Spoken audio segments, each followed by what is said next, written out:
Welcome to the Record Machine Show podcast. And now, here's your host, James Michael Hollenstein.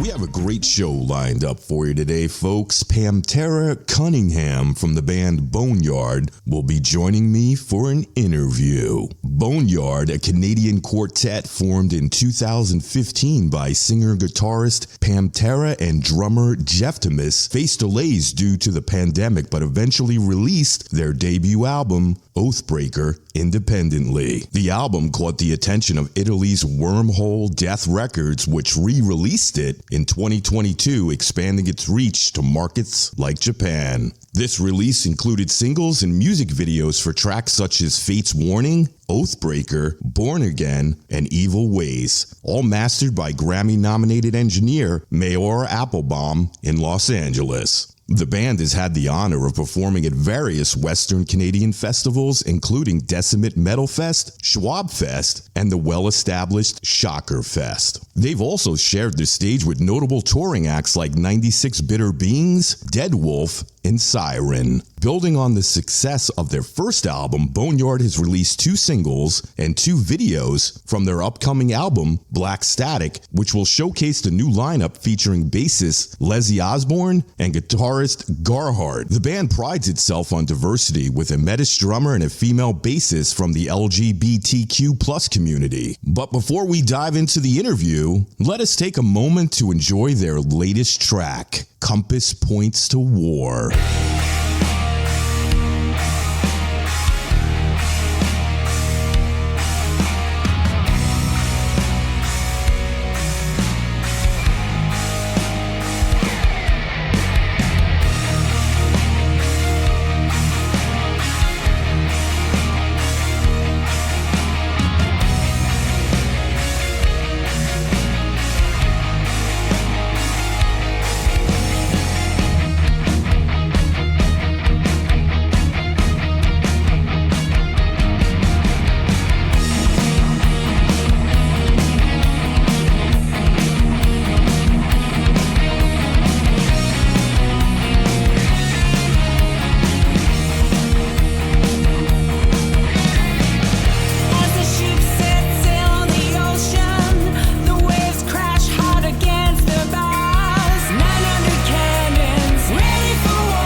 just listened to Compass Points to War, the latest single from BoneYard. And I have Pamtera on the line for an interview. So how are you doing, Pam? Good. How are you? I'm good. You're still in Canada, right? Yep, in Edmonton. Nice. How's the weather there today? It's not bad. We've had lots of wind here. Mm-hmm. And we have lots of forest fires going on, like normal in Alberta. Oh, wow. Yeah. It's warm there, though, right? Yeah, it's getting warm. It's been kind of cool the last couple of days, cool and windy, and then with just rain. So, yeah. It's 80 degrees here in North Myrtle Beach. Okay. I don't know. Hot? No, that's not hot. That's about a good comfortable, right? Yeah, it's pretty comfortable. Yeah. I mean, in another month or so, it's going to be, high 90s, close to 100. So, right. Yeah, we're just starting, the summer season here. So, yeah, I'd love to go to the Carolinas and visit there. Do you come to the U.S. Often or no? We've gone down. I've gone down for some trips to. Gone on the Monsters of Rock cruise a couple of times. Nice. So I've gone down to Florida to hook up with the cruise. Mm-hmm. And sometimes we go to Washington and watch some car races. Cool. And sometimes we go to Vegas for shows, usually for a show or two. Nice. How's Jeff doing? He's doing good. Awesome. Well, the last time we connected on air was back in December of 2020. Since then, you've released 2 singles, Compass Points to War and Before the Fall. What's the story behind these songs? Well, Before the Fall, it's actually like a song about, a lot of the corporate greed. And I think it's more when you talk about, for example, you talk about the government and how they always feel like they're doing the correct thing. Mm-hmm. And then, we find out later on that, all these things that they were doing or they thought was a good thing. Like, for example, the Catholic Church thought it'd be great to try and get all the Native people, to become Catholic. Mm-hmm. And then in turn, a lot of bad things happened and they didn't treat them very nice. And so that's where the kind of pride before the fall comes is, there's these companies, basically government and, things like that think they're doing a good job. But then down the road, you realize it wasn't a really good decision. And like Bruce Dickinson always says, the evil that men do lives on and on. It's kind of the same thing. Like no matter what, we're always going to have that kind of corruption. Right. And so in the actual video, like the chorus talks about greed, corruption, inequality, famine, war, and slavery. Mm-hmm. So we did a bit on the Indigenous people and how they've, lived through genocide, which is something a little bit close to me because I was born and lived up north. So I live with a lot of people that this happened to. Mm-hmm. And then we also looked at another thing that's been happening, which is human trafficking, which has really been just something that I saw and became really, I wasn't aware of, how big it's become. Oh, yeah. And how it can happen in anybody's backyard. It doesn't even matter where you are, but also so many kids, are in like sex trade. Right. And women and girls. And it's just so horrible. And like, for example, if one person is caught or if one person is doing this for about they only lived for about 5 or 6 years. They won't even make it. So yeah, it's 7 years. So if if a victim's trapped in this situation once, it's like they're only going to live for 7 years. So, and also men, mm-hmm. and also like I thought the whole harvesting of, organs was a joke, and it's not a joke. It actually happens. This happens to people. So it just try to bring awareness to those 2 things. A little bit in the video were just 2 things that we kind of brought up a little bit and had a little bit of a story there. Mm-hmm. And Compass? And Compass, you know what? I think Compass is just about a good old fashioned pirate war between 2 ships, Uh-huh. Yeah, like It's just fire the cannons and, let's go to war kind of thing. And of course, in this instance, the singer or the person portraying in the song is the winner, of course. So Nice. yeah. And you mentioned just moments ago that there's videos for both of these singles, which can be viewed on your YouTube channel. What are your thoughts on the growing importance of visual media like videos in the industry? I think I wish I could see more of it. I feel like there's so many amazing videos out there. And there's also, I even enjoy watching a good lyric video and getting to sing along with the lyrics. Mm-hmm. And I find that bands nowadays, they will put their song up, but there'll just be a picture there. And that just amazes me because I'm like, you could do any little kind of thing. We always work on a really tight budget of like $0 usually. So we're always trying to like get help from friends and, make ideas and just, try to get actors and just find help everywhere, which we've been lucky to do. But I just find that musicians nowadays don't take advantage of it. Mm-hmm. Yeah, I think it's important because not only do they get to see what you're about, but they can see the way you're interpreting your songs, correct? Right. Yeah.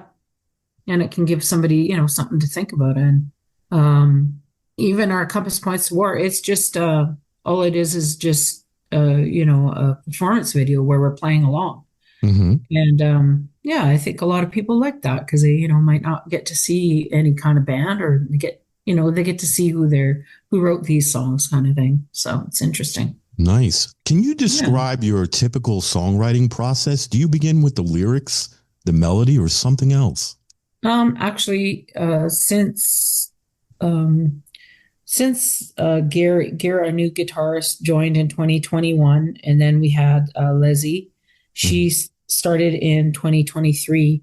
We've really taken a really interesting, we weren't sure. We talked a lot about writing and how we were going to go about it. And what's ended up happening is that we've actually used, some people will come in with a song or an idea, and we've just all put in input or things, our ideas in it.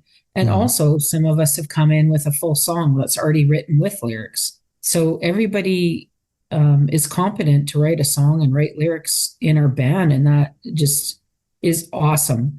And it allows us to, work on it and actually add our input to it and just change it as it goes. It's just, even we might end up with something and we just start playing with it. And once we keep practicing, then we can keep evolving the song.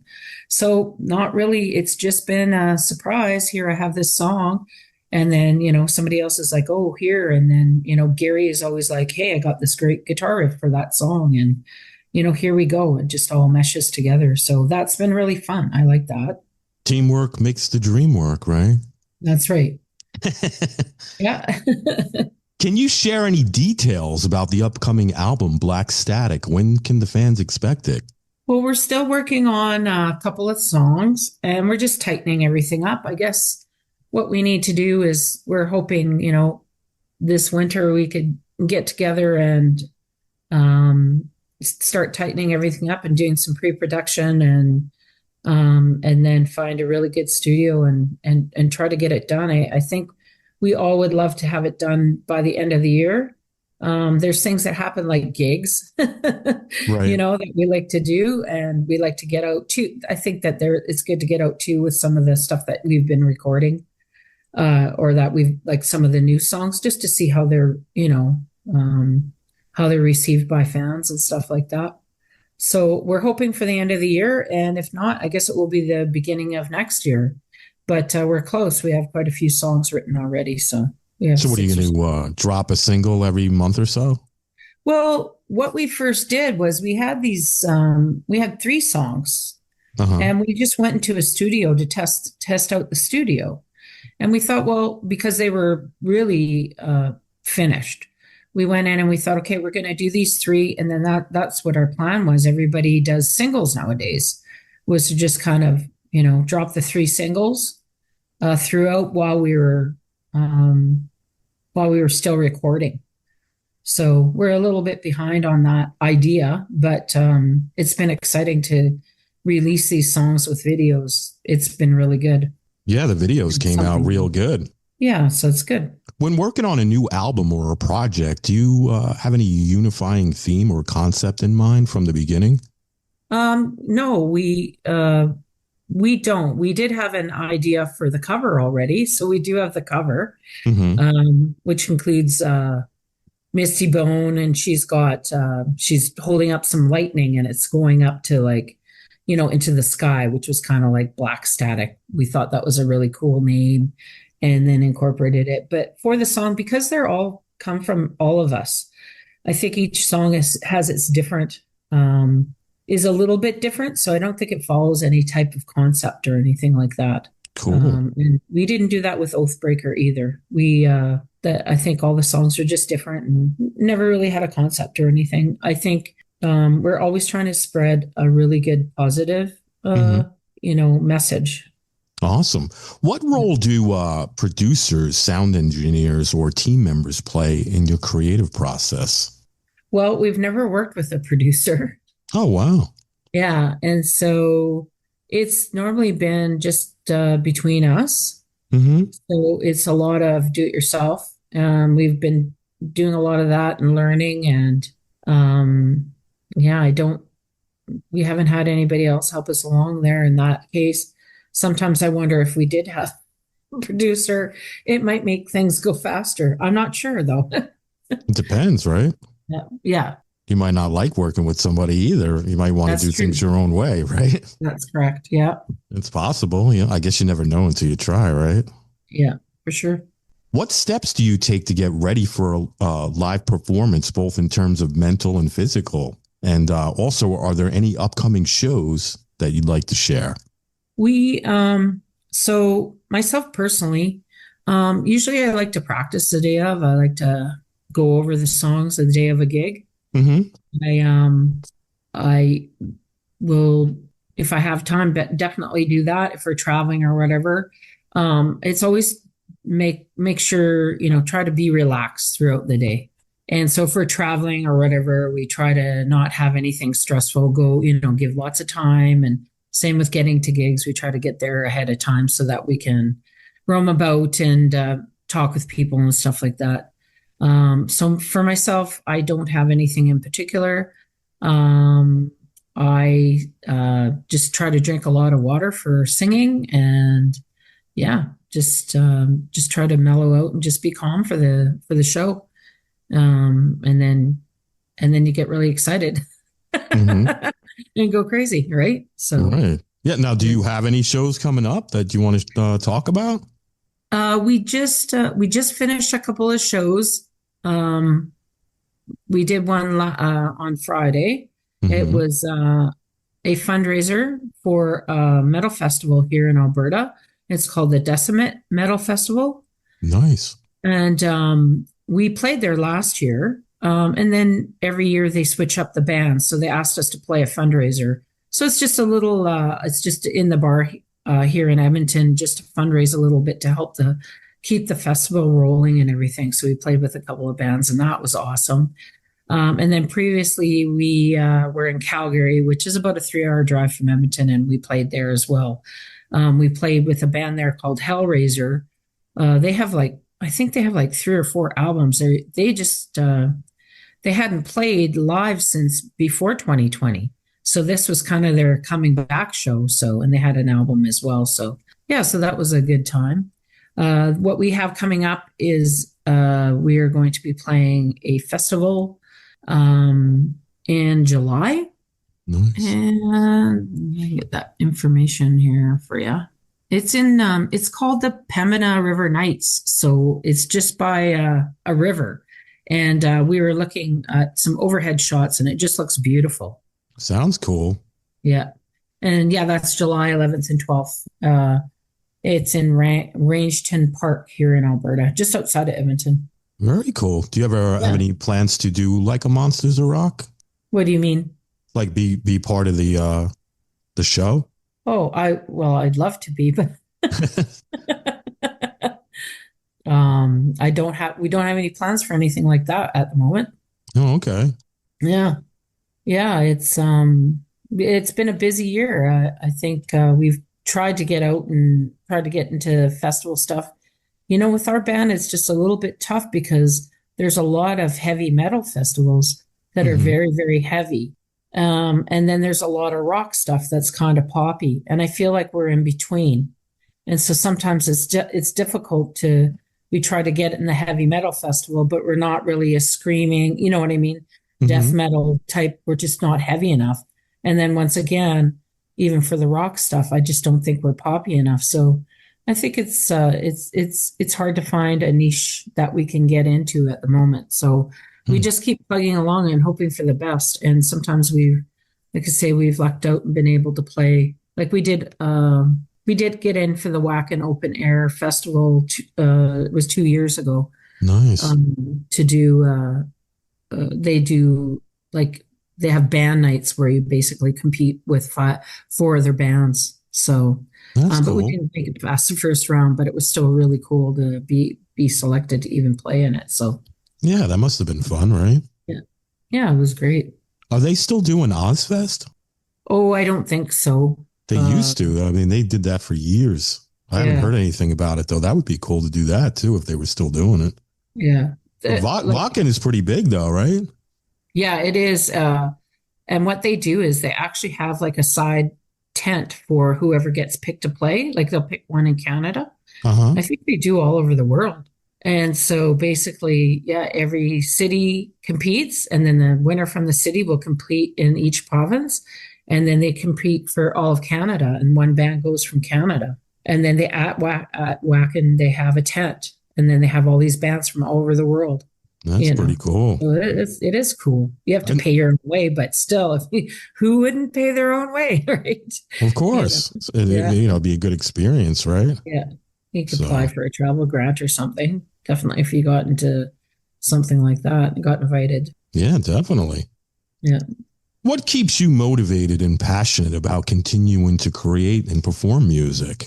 Um, I think for me, a lot of times it's the fans. Hmm. I really enjoy playing live. So sometimes when you live in a city, you don't want to play live all the time. You don't want to oversaturate, so you don't play as often. I'd love to go out and play more shows, even out of town and stuff like that, even little tours and stuff. Um, Sometimes that's not always feasible, and everything's so expensive now. It's hard to even travel, and gas and taking time off work all just means lots of funds. And so getting back to your question, sorry, I started going the wrong way. Um, I like the people. So I like the people that I get to meet. And I like the people I like to meet other bands. Hmm. I love all the young bands because, of course, there's lots of those now. As I get older, there's lots of new and upcoming bands, and some of them are just amazing, and it's really great. So I love to hear them. So just that, and it's really exciting once you get your music recorded Uh-huh. and you have a finished product. And then once again, we worked really hard on these two videos, Hmm. um, and I kind of produced and edited one, and then Lezzy did the Compass, and I did the Pride Before the Fall. We both worked together, ultimately, going through it, but she did all the editing, and I just know how much work it is. And at the end, to actually have your video all finalized and done, it's just it's a really good feeling. I really like filming our own videos, so I think that keeps me passionate and just playing live and just moving forward, hearing your songs when Hmm. they're done, recorded, stuff like that. Those fun things that you get to do. Hmm. Do you enjoy shooting the videos as much as recording the songs? Oh, I do. Uh, I enjoy shooting the videos more than recording the songs. You do. That's pretty I cool. do. I do. Yeah. I think like recording is it's a tough thing. You really have to be really practiced up, and you really want to be on the top, and you don't want, And you just want to have your best there. So sometimes I find that's quite stressful time is recording.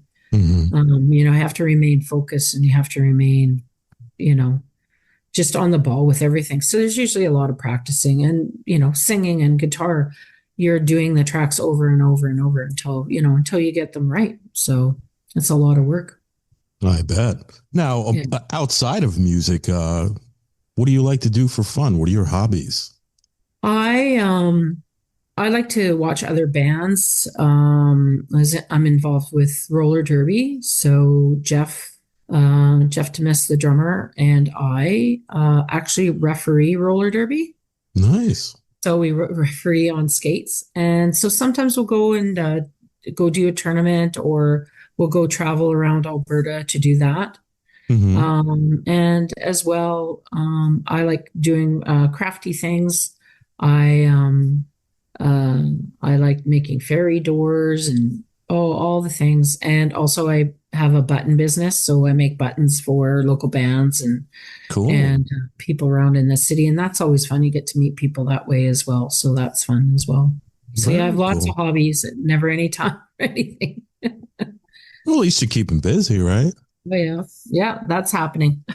Now, do you when you make these buttons, do you sell them to people or you just give them away? Yeah, usually people, they'll come up. I need 100 buttons for my band, and we take their logo and put them on there, and then they can either give them away or sell them themselves for merchandise. Right, and you use the money for that to fund your own projects, right? That's right. Yeah, that's pretty smart. Very smart. Yeah. Now, where can the listeners go to learn more about you? Our website is boneyardrocks.ca. And also on our Facebook, we do have a link. What is it? Link to? Look at me. I don't even know. Hold on. Definitely our website is the best. It has everything on there, but I really like a link tree. And I'm not sure if you're familiar with it, but a lot of bands have a link tree. Yeah, you click on it and it shows you all the socials and everything. So our link tree is linktr.ee/BoneYardRocks. And then in there, you can go, okay, what do I want to watch this video? Would I like to look at their website or their TikTok or Instagram? And you can go everywhere from there. You usually have our next gig that's coming up there. And so. Well, the merch is up there too? Pardon me? Yeah, we have merchandise is on our website. Yeah. And people can buy, they can buy the first album on there as well, right? Yeah, for sure. Awesome. And I highly recommend that one. I play that all the time still in my car. You guys sent me a copy a couple of years back, and I still play it.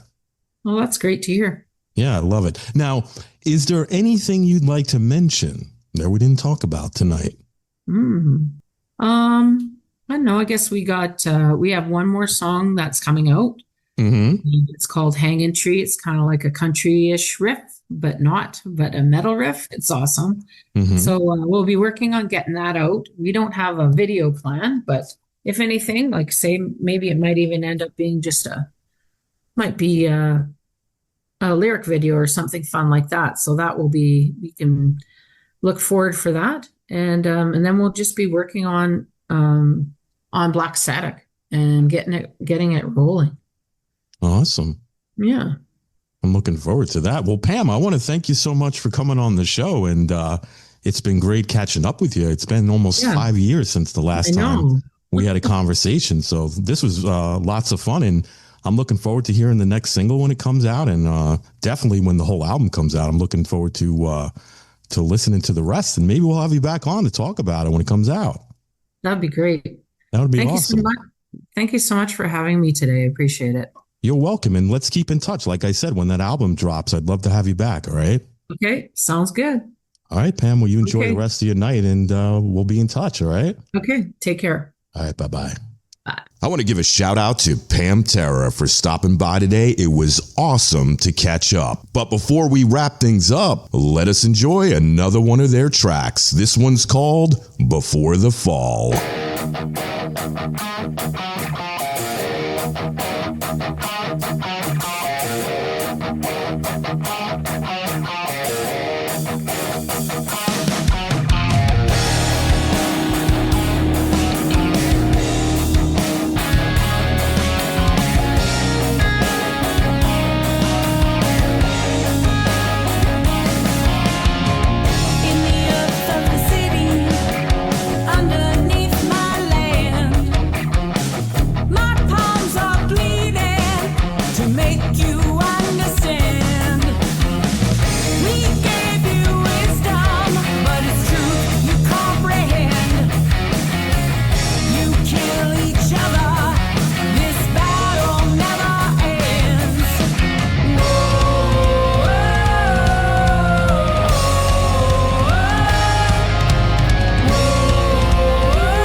Record Machine Show is a weekly radio podcast produced by Jimmy Howell Productions. All rights reserved. For information regarding distribution or adding this podcast to your website, please visit our contact page at therecordmachineshow.com to submit your request. Thanks for listening. See you next time on The Record Machine Show. The Record Machine Show.